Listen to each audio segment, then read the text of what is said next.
بنا لو اپنا دیوانہ، بنا لو اپنا مستانہ، خزانے میں تمہارے کیا کمی پیارے نبی ہوگی۔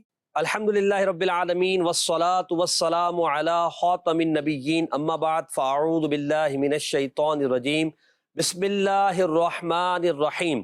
الصلاة والسلام علیک یا رسول اللہ وعلی آلک واصحابک یا حبیب اللہ، الصلاة والسلام علیک یا نبی اللہ وعلی آلک واصحابک یا نور اللہ۔ بدل چلنے کے ناظرین، پروگرام ہے محبت کی باتیں۔ آئیے درود پاک کی فضیلت کو شامل پروگرام کرتے ہیں۔ چنانچہ اللہ پاک نے فرمایا ان اللہ و ملائکتہ یصلون علی النبی یا ایھا الذین آمنوا صلوا علیہ وسلموا تسلیما، جس کا ترجمہ یہ ہے کہ بے شک اللہ اور اس کے فرشتے درود بھیجتے ہیں اس غیب بتانے والے نبی پر، تو اے ایمان والو ان پر درود اور خوب سلام بھیجو۔ اس آیت کے تحت امام حافظ قسطلانی رحمۃ اللہ تعالیٰ علیہ بڑی خوبصورت گفتگو فرماتے ہیں۔ آپ فرماتے ہیں کہ اللہ پاک اپنے جلال، عظمت، بلند شان اور انتہائی بے نیاز ہونے کے باوجود اپنے محبوب کریم صلی اللہ علیہ وسلم پر درود بھیجتا ہے۔ فرشتے ہمیشہ عبادت میں مصروف رہنے اور اللہ پاک کا قرب پانے کے باوجود درود بھیجتے ہیں۔ تو اے لوگو، تم تو محبوب خدا کے محتاج ہو، تمہیں ان کی شفاعت چاہیے، انہی کی برکت سے تم دنیا میں عزت پاتے ہو، انہی کی برکت سے آخرت میں کامیابی پاؤ گے، لہٰذا تم زیادہ حقدار ہو کہ تم اپنے محسن و غمخوار آقا صلی اللہ علیہ وسلم پر بکثرت درود پاک پڑھا کرو۔ صلو علی الحبیب صلی اللہ علی محمد۔ پڑھتے نہیں کیوں اپنے آقا پر درود، ہے فرشتوں کا وظیفہ، ہے فرشتوں کا وظیفہ، الصلاۃ والسلام شہنشاہ مدینہ، الصلاۃ والسلام۔ سبحان اللہ، سبحان اللہ۔ بکثرت درود پاک پڑھیے اور نبی پاک صلی اللہ علیہ وسلم کا قرب حاصل کرنے کی کوشش کیجیے۔ آج پروگرام محبت کی باتیں، ہمارے ساتھ مبلغ دعوت اسلامی محمد عمران اتاری مدنی تشریف فرما ہے، اور مبلغ دعوت اسلامی محمد یونس اتاری انشاءاللہ نعت خواں ہمارے ساتھ تشریف فرما ہے۔ عمران بھائی، ہم نے 3-4 ٹاپکس کو آپس میں ڈسکس کیا جن پر ہم بات کریں گے۔ سب سے پہلے ہم بات کریں گے محبت کی باتوں میں اس شے کے ساتھ محبت کی کہ جس کا ذکر کیا جاتا ہے تو عاشقان رسول فرط محبت میں اپنے سروں کو جھکا لیتے ہیں۔ اللہ جس کا ذکر ہوتا ہے تو عاشقان رسول کے دلوں کی کیفیات تبدیل ہوتی ہیں۔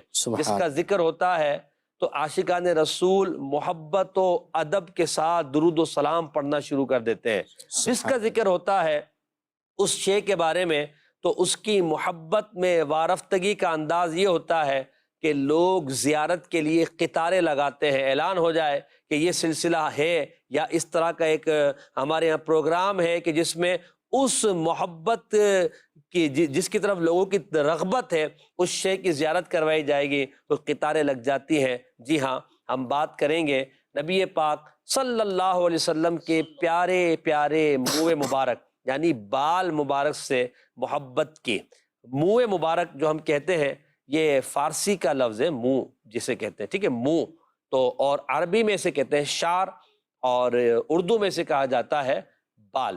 تو جب ہم ادب کے ساتھ یعنی جب گفتگو کرتے تو ہم کہتے ہیں منہ مبارک، اور اردو میں اگر کہیں تو بال مبارک بھی کہا جا سکتا ہے۔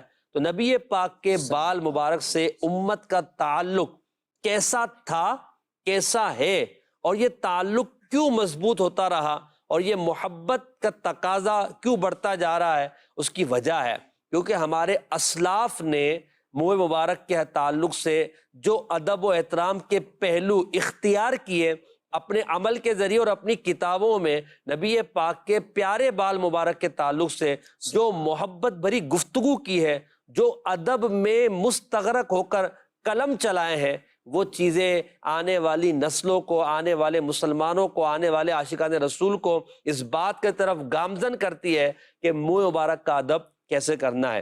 ایک روایت میں آپ کے سامنے مواہب اللدنیہ سے پڑھ کر سناتا ہوں۔ امام محمد بن سیرین رحمۃ اللہ علیہ فرماتے ہیں سبحان اللہ۔ کہ سیدنا عبیدہ رضی اللہ تعالیٰ عنہ سے جب میں نے عرض کیا کہ میرے پاس نبی کریم صلی اللہ علیہ وسلم کے منہ مبارک ہیں، جو حضرت سیدنا انس بن مالک رضی اللہ عنہ سے مجھ کو ملے، جب انہوں نے یہ سنا تو اب ذرا ان کا جواب سنیں۔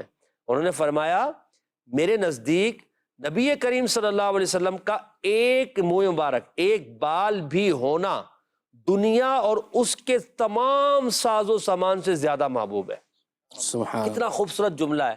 خالی اسی بات کو اگر ہم دیکھیں تو اسی سے محبت کے پہلو جو ہے وہ ہمیں نظر آئیں گے، اور یوں کہیے کہ آپ نے اس گفتگو میں محبت کے جام بھر بھر کر پلائے ہیں۔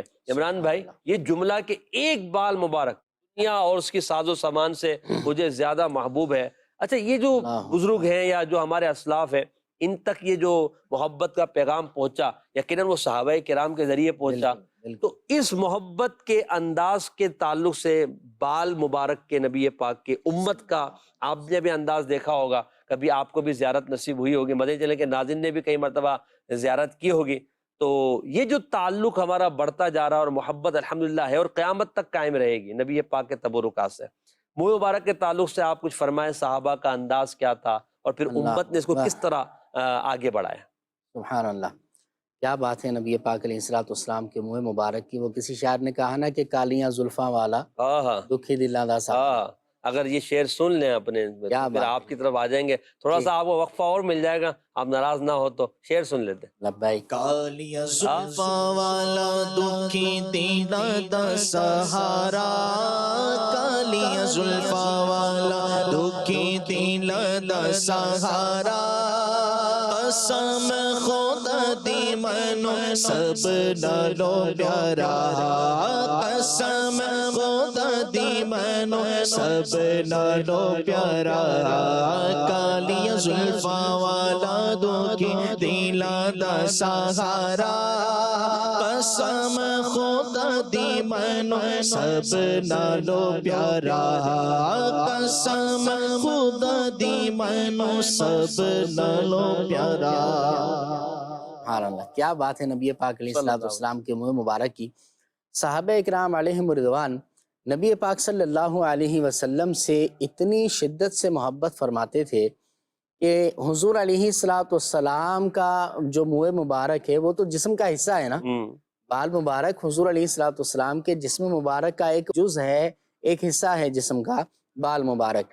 اچھا، بال سے محبت کتنی ہوگی اس کا اندازہ ان واقعات اور احادیث سے لیا جائے کہ نبی پاک علیہ الصلوۃ والسلام کے جسم اطہر سے کوئی چیز مس ہو جائے تو صحابہ اس پر بھی وارفتگی کے ساتھ دوڑا کرتے، اس سے بھی اپنی جان سے بڑھ کر محبت کیا کرتے۔ اب جیسا کہ حدیث مبارک میں آیا، نبی پاک علیہ الصلوۃ والسلام جب وضو فرماتے تھے تو نبی پاک علیہ الصلوۃ والسلام کے وضو کا پانی صحابہ زمین پر نہ گرنے دیتے تھے۔ اللہ، حضور علیہ الصلوۃ والسلام کے ہاتھوں کا دھون وہ زمین پر نہ گرنے دیتے، بلکہ صحابہ کرام علیہ رضوان بڑھ چڑھ کر اپنے اپنے ہاتھ آگے کر دیتے، اور جو پانی ہوتا اسے اپنے چہروں پر لگاتے، اپنے جسموں پر لگاتے، پی جایا کرتے۔ یوں برکتیں حضور علیہ الصلوۃ والسلام کے جسم مبارک سے جو پانی ٹچ ہوا، مس ہوا، اس سے برکتیں لیتے۔ حدیث میں اس کے بارے میں یوں کہا گیا، کادو یقتتلون علی وضوئہ، اللہ اکبر، یعنی قریب ہوتا کہ اتنی شدت سے دوڑتے، لگتا یوں تھا کہ شاید ابھی جھگڑا ہو جائے گا حضور علیہ الصلوۃ والسلام کے غسیلہ مبارک کو لینے کے لیے، یعنی اتنی محبت حضور علیہ الصلوۃ والسلام سے صحابہ کرام علیہ رضوان کیا کرتے، یعنی وہ اس کیفیت میں کہ جب نبی پاک صلی اللہ علیہ وسلم کا غسالہ مبارک لینے کے لیے وہ سب کچھ بھول جاتے تھے کہ بس مجھے وہاں پہنچنا، وہ لے کر آنا اور اپنے لیے برکت حاصل کرنی ہے۔ اچھا، آپ دیکھیں نا کہ دنیا میں بھی اگر کسی سے کسی کو محبت ہوتی ہے نا تو بندہ اس کی چیزیں جو اس کے ساتھ ہوتی ہیں نا تو اس سے محبت کیا کرتا ہے۔ اچھا، اگر بڑی لیول پر دیکھ لیا جائے تو اس کی چیزوں کو بطور جو ہے نا وہ مطلب اس کو تاریخی چیز، تاریخی طور پر اس کو باقی رکھا جاتا ہے. میوزیم بڑے بڑے بنا دیے جاتے ہیں کہ یہ فلاں فلاں لیڈر کی جو ہے نا وہ باقی ماندہ چیزیں ہیں، اس کی استعمال کی ہوئی گاڑی ہے یا فرنیچر ہے یا کوئی بھی چیز ہوتی ہے. تو اچھا اب ان کے بارے میں کیا حال ہوگا؟ آپ سوچیں کہ نبی پاک علیہ السلام تو اللہ کے محبوب ہیں، واہ واہ، آپ حبیب خدا ہیں، تو نبی پاک علیہ السلام کے تبرکات اور آپ علیہ السلام کا منہ مبارک ہو تو کیسا اس سے محبت کا انداز سبحان ہونا اللہ، چاہیے. سبحان اللہ، صحابہ کرام علیہم رضوان نہ صرف یہ کہ حضور علیہ السلام کے منہ مبارک سے آپ کے تبرکات سے محبت کرتے، بلکہ اس کو بطور شفا بھی استعمال کیا اللہ کرتے تھے. اللہ اللہ، اب جیسے واہ واہ، آپ تاریخ اٹھا کر دیکھ لیں کہ حضرت ام سلمہ رضی اللہ تعالی عنہا کے پاس منہ مبارک تھا اور چاندی کی ایک نلی کے اندر انہوں نے وہ رکھا ہوا تھا. جی جی، جب بھی کوئی بیمار ہوتا حضرت ام سلمہ رضی اللہ تعالی عنہا کے پاس آتا، ام المؤمنین رضی اللہ تعالی عنہا، آپ کیا کرتی؟ آپ منہ مبارک نکال کر پانی میں اس کو گھماتی، سبحان اللہ، پانی میں اس کو ڈال کر مریض کو پلا دیا کرتی، واہ واہ، اور اللہ پاک اس مریض کو جو ہے منہ مبارک کے غسالے کی برکت سے شفا عطا فرما سبحان دیتا. اللہ، سبحان اللہ، گھماتی ام سلمہ پانی میں منہ مبارک کو، گھماتی ام سلمہ پانی میں منہ مبارک کو، مریضوں کو شفا دیتے میرے سرکار کے یسوع، مریضوں کو شفا دیتے میرے سرکار کے یسوع. اللہ اکبر. مزید بات کریں ہمارے محسن بھائی، اب اس کو دیکھیں کہ حضرت ام سلیم رضی اللہ تعالی عنہا، ان کے پاس بھی حضور علیہ السلام کے منہ مبارک تھے.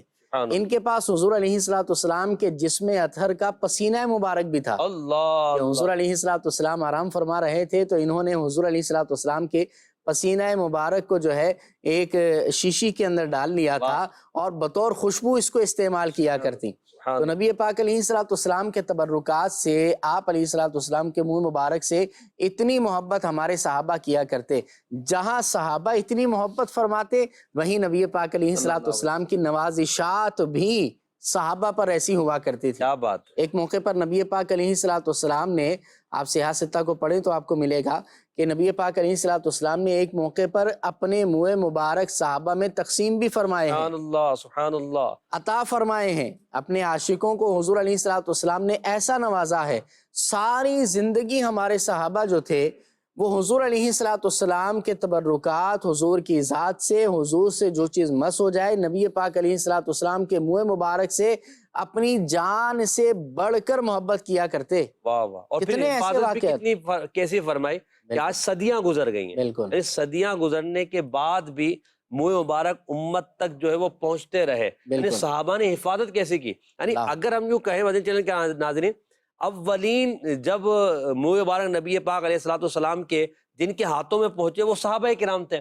صحابہ سے تابعین، بالکل. تابعین سے تبع تابعین، پھر یہ امت میں شرق و غرب، شمال و جنوب جی، میں بالکل. جہاں جہاں بالکل. مسلمان آباد ہے، ہمیں دیکھتے ہیں کہ مبارک پہنچے. تو اس کا مطلب اس کے اہتمام، یعنی خاص اہتمام تھا صحابہ کے درمیان، تابعین کے درمیان، تبع تابعین کے درمیان، پھر اس کے بعد بالکل. امت کا کہ نبی پاک کے تبرکات کو احتراماً رکھتے اور بالکل. آگے لوگوں کو دیا کرتے کہ تاکہ بالکل. وہ بھی اس تبرک کو آگے لے کے چلیں. ظاہر ہے نسل در نسل اور دور در دور یہ چیزیں منتقل ہوتی رہیں، اور آپ دیکھیں نا کہ اپنی جان سے زیادہ وہ ان سے محبت کرتے ہیں اور ان کو کیسا سنبھالتے تھے کہ آج تک ہم تک پہنچے ہوئے ہیں، سبحان اللہ، اور سبحان اللہ. یہ قیامت تک باقی رہیں گی، اس کی برکتیں باقی رہیں گی. اچھا، اسی طرح اب ساری زندگی تو ان سے منہ مبارک سے اتنی محبت کرتے کہ اپنی جان سے زیادہ صحابہ کو منہ مبارک عزیز ہوا کرتے تھے. کتنے ایسے واقعات ہیں صحابہ کے، اٹھا کر دیکھ لیں. حضرت سیدنا خالد بن ولید رضی اللہ تعالیٰ عنہ عاشق صادق ہیں، حضور علیہ السلام سے بڑی محبت کرنے والے ہیں. آپ کی جنگیں بڑی مشہور ہیں. ایک لڑائی کے دوران، جنگ کے دوران آپ کی ٹوپی مبارک جو ہے نا وہ زمین پر گر گئی، تو آپ نے اعلان کر دیا التمسوہ، میری ٹوپی تلاش کرو، میری ٹوپی تلاش کرو۔ اب دیکھیں وہ تصور کریں کہ عالم کیسا ہے، موقع کیسا ہے، جنگ کا موقع ہے، تلواریں سروں پر چل رہی ہیں، اور اس حالت میں سیکنڈز کی جو غفلت ہے نا، سیکنڈز کے اندر بندے کا کام تمام ہو جاتا ہے۔ بالکل، یعنی موت سر پہ کھڑی ہے، تلواریں چل رہی ہیں، تھوڑا سا اگر اس کے اندر جو ہے نا وہ بندہ سستی کرتا ہے، غفلت ہوتی ہے، تو اس میں آپ کو پتہ ہے کہ بندہ موت کے منہ چڑھ جاتا ہے، وہ دنیا سے چلا جاتا ہے۔ اب ایسی حالت میں بھی حضرت خالد بن ولید رضی اللہ تعالیٰ عنہ کی ٹوپی مبارک جب زمین پر گری تو آپ نے اعلان کر دیا بھائی سب کام چھوڑو اور پہلے میری ٹوپی تلاش کرو۔ زیادہ قیمت تو نہیں ہوگی۔ تو یہی بات جو ہے نا کچھ لوگوں نے بعد میں حضرت خالد بن ولید رضی اللہ تعالیٰ عنہ سے کہا کہ حضرت یہ چند روپوں کی ٹوپی کی خاطر آپ نے اتنی بڑی جنگ کو چھوڑ دیا، اور دشمن سامنے تھا پھر بھی آپ جو ہے وہ ٹوپی کے پیچھے پڑ گئے، ایسا کیا ماجرا ہے، اس ٹوپی میں ایسا کیا ہے؟ آپ نے فرمایا سنو، میں نے اپنے اس ٹوپی مبارک کے اندر جو ہے نا نبی پاک علیہ السلام کے بال مبارک رکھے، سبحان اللہ، حضور علیہ السلام کے منہ مبارک موجود ہیں، اور پھر آپ فرماتے ہیں کہ مجھے جتنی بھی اللہ نے فتوحات عطا فرمائی ہیں وہ اسی منہ مبارک کی برکت سے عطا فرمائی۔ جو آپ بیان فرما رہے ہیں کہ حضرت خالد بن ولید رضی اللہ تعالیٰ عنہ کہتے ہیں کہ میں نبی پاک کے منہ مبارک کی برکت سے میں جنگوں کو جیتتا، پھر ہم صحابہ کرام کے انداز کو دیکھیں، سیدنا انس بن مالک رضی اللہ تعالیٰ عنہ کیسا محبت بھرا انداز ہے، یعنی نبی پاک کے منہ مبارک سے محبت یہ ہے کہ ساری عمر منہ مبارک کو سنبھال کر رکھا، تبرک کو، اور اس سے فائدہ اٹھاتے رہے۔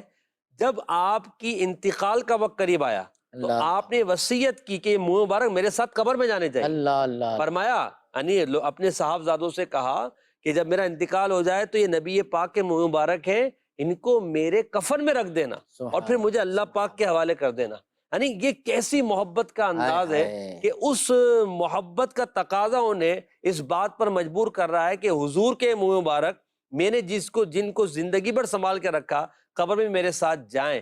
تو یہ محبت کا انداز صحابہ کرام کے ذریعے امت تک پہنچا، اور امت آج بھی نبی پاک صلی اللہ علیہ وسلم کے منہ مبارک کا ادب و احترام کرتی ہے۔ یہ دیکھیں نا کہ حضرت انس رضی اللہ تعالیٰ عنہ، اسی طرح اور بہت سارے صحابہ ایسے ہیں، امیر معاویہ کا واقعہ، امیر معاویہ رضی اللہ تعالیٰ عنہ ہیں، اور دیگر بھی صحابہ ہیں جو یہ وصیت کر کے گئے کہ منہ مبارک ہمارے ساتھ قبر میں رہنا وہ رکھنا، یعنی ساری زندگی تو ساتھ رہے ہی، ساری زندگی تو حضور علیہ السلام کی خوشبو منہ مبارک سے سونگتے رہے، حضور کے منہ مبارک سے برکتیں لیتے رہے، اور قبر میں بھی ان کا ساتھ رہے تاکہ قبر سے اٹھیں تو پھر انہی کے ساتھ اٹھیں، اور انہی کی برکتوں کی وجہ سے قبر میں رونقیں، نور ہو، برکتیں حاصل ہوں۔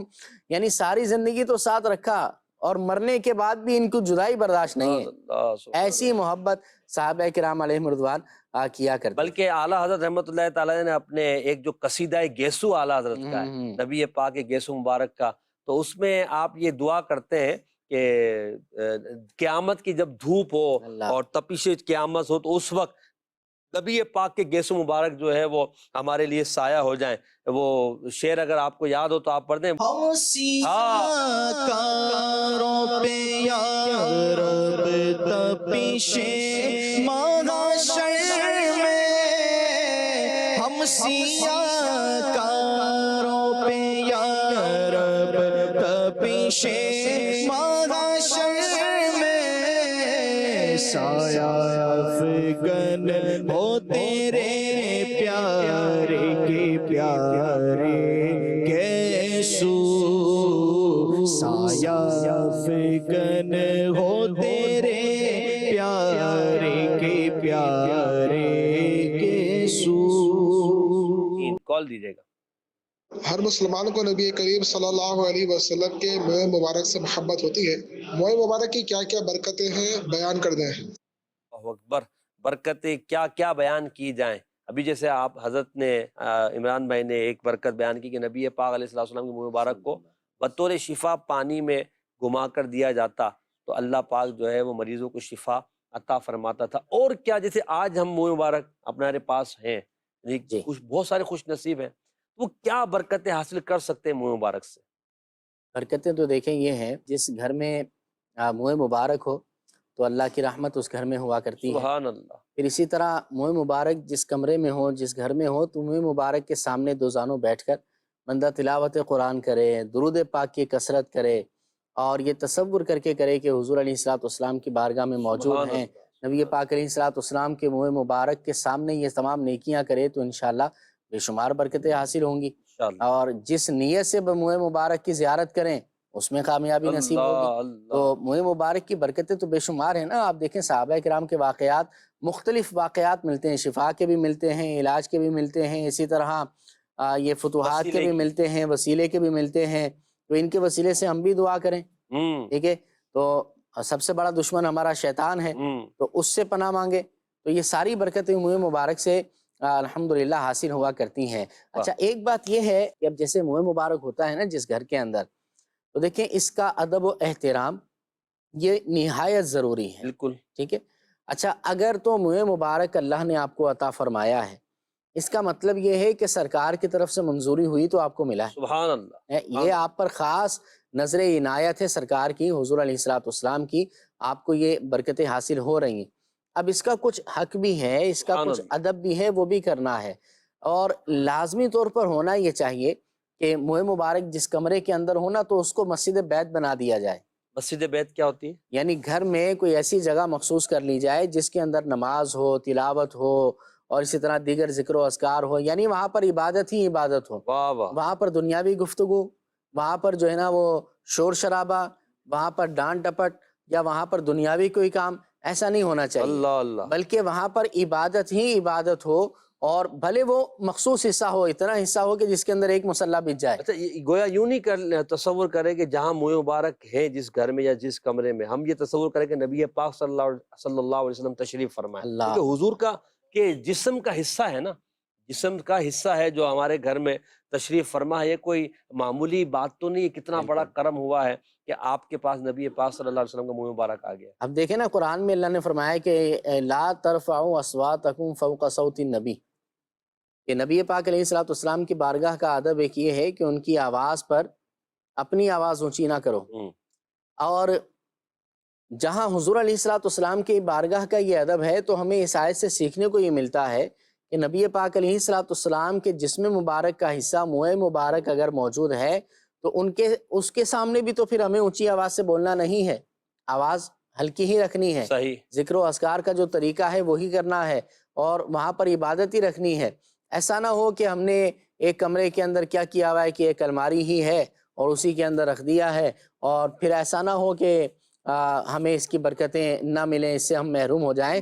تو کمرہ ایک خاص کریں، اور اگر کمرہ نہیں کر سکتے تو کمرے کا پارٹیشن کر دیں، بھلے آپ لکڑی کی دیوار جو ہے وہ کھڑی کر دیں، یا ایسا کر دیں کہ جس کے اندر ایک یا دو مصلی بچ جائے، اور وہاں پر اس کو مسجد بیت کا یعنی اس کو عبادت کے لیے مختص کر دیں، اور اس کے اندر منہ مبارک رکھیں۔ اور اگر کوئی ایسا نہیں ہے نا کہ جس کے لیے یہ پاسبل نہیں ہے، تو پھر مشورہ ان کے لیے علماء تو یہی دیتے ہیں کہ پھر ایسا بندہ جو ہے وہ منہ مبارک اپنے لیے نہ ہی لے، اللہ، یا اگر لے تو پھر مسجدیں علاقوں میں موجود ہوتی ہیں، مسجد انتظامیہ سے بات کر کے مسجد کے کسی جگہ پر جو ہے نا مسجد کے اندر اس کو جو ہے نا وہ رکھ دیا جائے، یعنی تاکہ ادب کا خاص خیال رکھنا ہے منہ کیونکہ مبارک، مسجد کے اندر تو عبادت ہی عبادت ہے نا، صحیح، صحیح، تو ماشاءاللہ، وہ بہترین ایک جگہ ہے۔ کیا بات ہے، کیا شان ہے حضور کے گیسوں کی، جی، بھینی خوشبو سے مہک جاتی ہے گلیاں واللہ، بھینی خوشبو سے مہک جاتی ہے گلیاں واللہ، کیسے پھولوں میں بسائے ہے تمہارے گیسو، کیسے پھولوں میں بسائے ہے تمہارے گیسو، سوکھے دھانوں پہ ہمارے بھی کرم ہو جائے، سوکھے دھانوں پہ ہمارے بھی کرم ہو جائے، چھائے رحمت کی گھٹا بن کے تمہارے گیسو، چھائے رحمت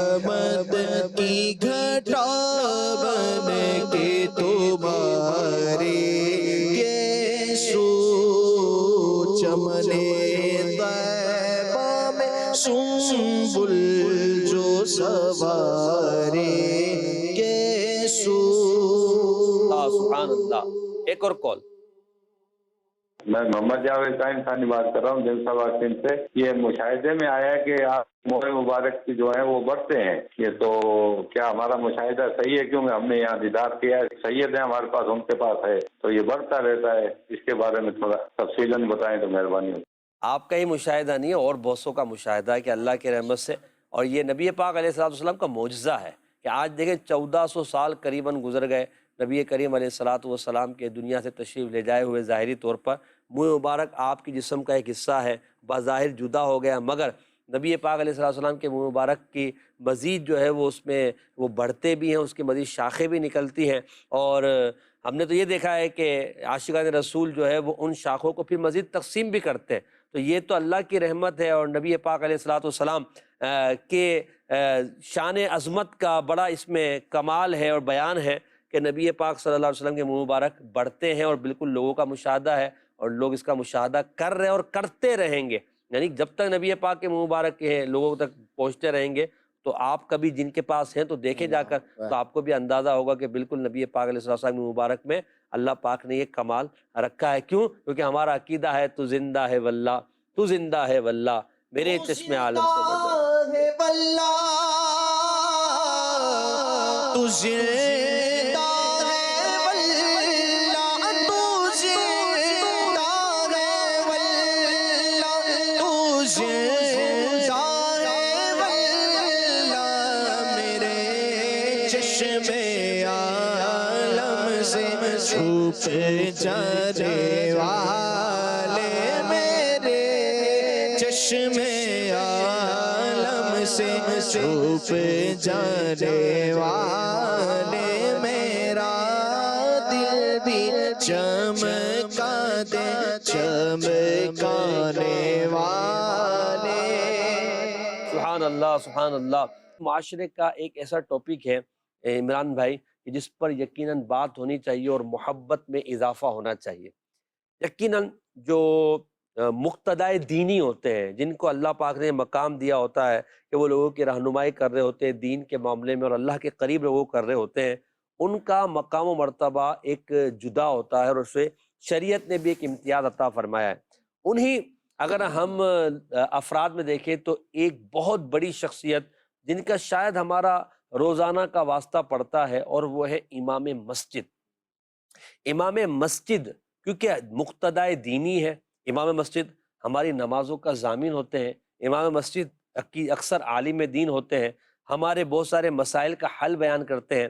اور پھر منصب امامت وہ منصب ہے کہ صحابہ کرام علیہم رضوان نے, خلفائے راشدین نے امامت کا منصب تو انجام دیا ہی ہے, آپ نے امامت کی ہے. خود رسول اکرم صلی اللہ علیہ وسلم امام الانبیاء ہیں, مگر آپ نے بھی امامت کے فرائض انجام دیے ہیں. یوں کہیے کہ امامت کے منصب کو آپ نے اپنی تجلیاں عطا فرمائیں, اپنے انوار سے اسے منور فرمایا. امام مسجد کی اہمیت سے انکار نہیں کیا جا سکتا. تو امام مسجد سے ایک مسلمان کو کس طرح کا تعلق ہونا چاہیے, کیسی ان سے محبت ہونی چاہیے. اچھا, پھر زمانے میں معاشرے میں ہم دیکھتے ہیں کہ بہت سارے لوگ بہت غلط فہمیاں بھی پیدا کرتے ہیں, غلط باتیں بھی کرتے ہیں, اور یا تو وہ فنی اعتبار سے یعنی مزاحیہ انداز میں کر رہے ہوتے ہیں, یا واقعی تنقید کا انداز ہوتا ہے. دونوں انداز میں جو امام مسجد کی عزت کے حوالے سے یا ان کے مرتبے کے حوالے سے کوئی اس طرح کی کمزور بات کرتے ہیں, انہیں کیا چاہیے یہ بھی آپ کے ساتھ فرمائیے. دیکھیں جی, جو امام ہوتے ہیں نا وہ نائب رسول خدا ہوتے ہیں. اللہ اکبر اللہ اکبر. نبی پاک علیہ الصلوۃ والسلام نے ساری زندگی امامت فرمائی ہے, واہ, نمازیں پڑھائی, اور صحابہ بڑے شوق سے بڑی محبت سے حضور علیہ الصلوۃ والسلام سے آپ کے پیچھے نمازیں پڑھا کرتے تھے. کیا بات. اچھا, اسی طرح نبی پاک علیہ الصلوۃ والسلام نماز سے اتنی محبت فرماتے کہ جب حضور علیہ الصلوۃ والسلام مرض وصال میں تھے, حضور علیہ الصلوۃ والسلام کی بارگاہ میں بیماری حاضر تھی, اور آپ علیہ الصلوۃ والسلام نمازیں نہیں پڑھا رہے تھے, بلکہ حضرت ابو بکر صدیق رضی اللہ تعالیٰ عنہ کو آپ نے حکم دیا ہوا تھا کہ آپ میری جگہ نمازیں پڑھائیں. اور 17 نمازیں حضرت ابو بکر صدیق رضی اللہ تعالیٰ عنہ نے حضور کی حیات مبارکہ کے اندر واہ واہ